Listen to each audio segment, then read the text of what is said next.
cómo no fueron recibidos los documentos de Urantia. Desde hace décadas, el fenómeno del contactismo extraterrestre se ha caracterizado por individuos que afirmaban ser contactados directos por seres extraterrestres. También hay quienes afirman haber canalizado escritos inspirados por estas entidades. En todos estos casos, los canalizadores o contactados eran muy protagonistas. Otros, mediante técnicas de trance o meditación trascendental, han afirmado también entrar en contactos con otros seres. Además, hay quienes afirmaban recibir comunicaciones con espíritus de humanos fallecidos mediante estados de conciencia alterada como los médiums.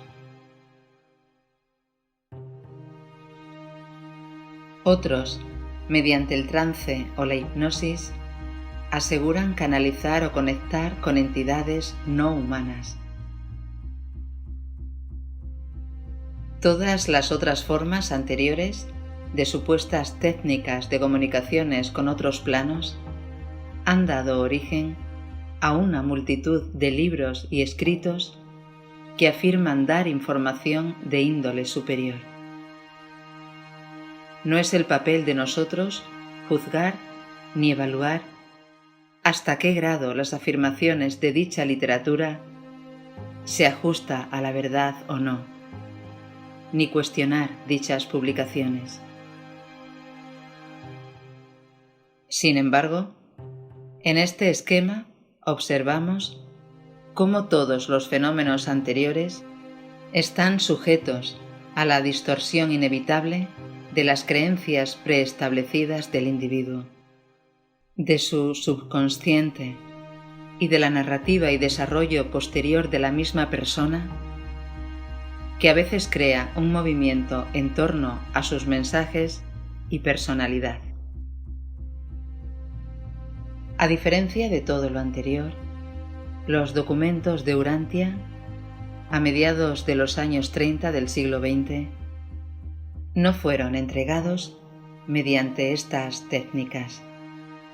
No aparecieron mediante escritura automática u otro fenómeno de canalización, trance o videncia. No se recibieron mediante ninguna sesión de espiritismo o algo parecido. Y la personalidad de contacto no estaba interesada en el fenómeno ni se involucró en el desarrollo de los documentos. De hecho, ni siquiera sabemos su nombre, el cual pasó a segundo plano.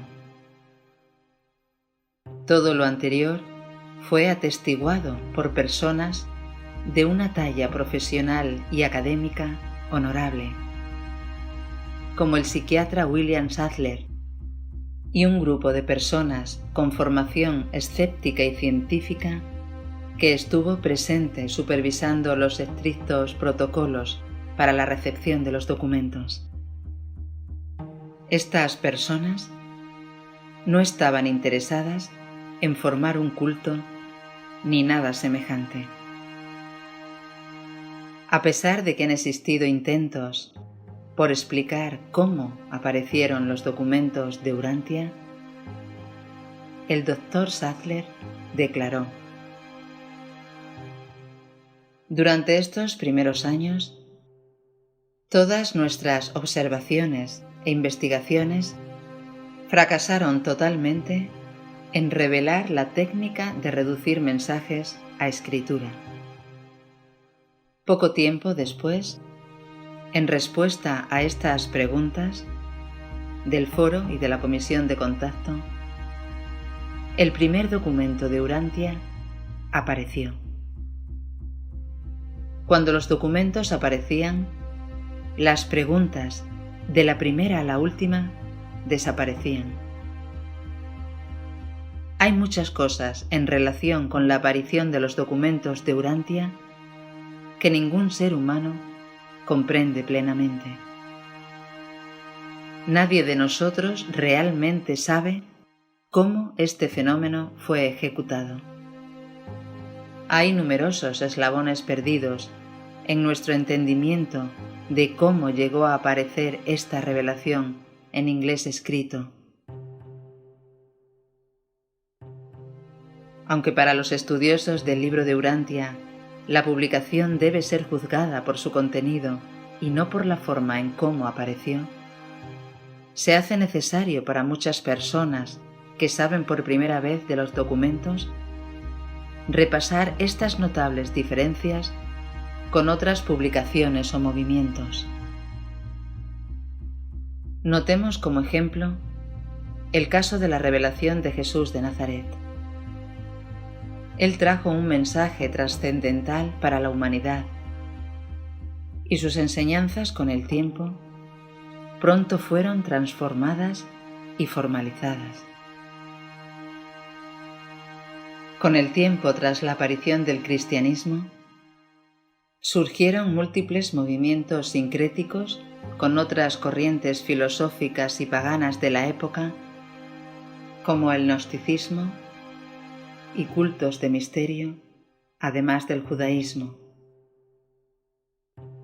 Estos grupos alegaban una conexión con Jesús de Nazaret, mientras que a la vez decían recibir nuevas visiones.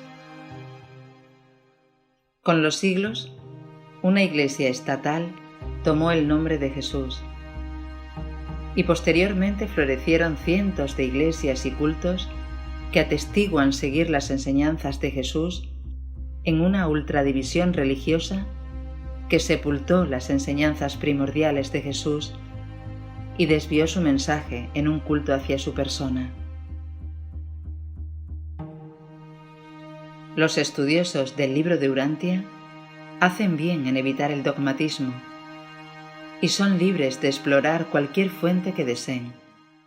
Pero para un análisis imparcial y pragmático de los documentos de Urantia, es vital explorarlos sin la carga de creencias preestablecidas y así poder llegar a conclusiones más acertadas, además de preservar por más tiempo el mensaje de esta revelación. Creemos que los documentos tienen el potencial de transformar el mundo y para eso hacemos bien en evitar precipitar que sean sumergidos en el mar de corrientes asociadas a los movimientos de la nueva era, aunque podemos ser respetuosos y tener una visión positiva y abierta a nivel personal con muchas de estas corrientes.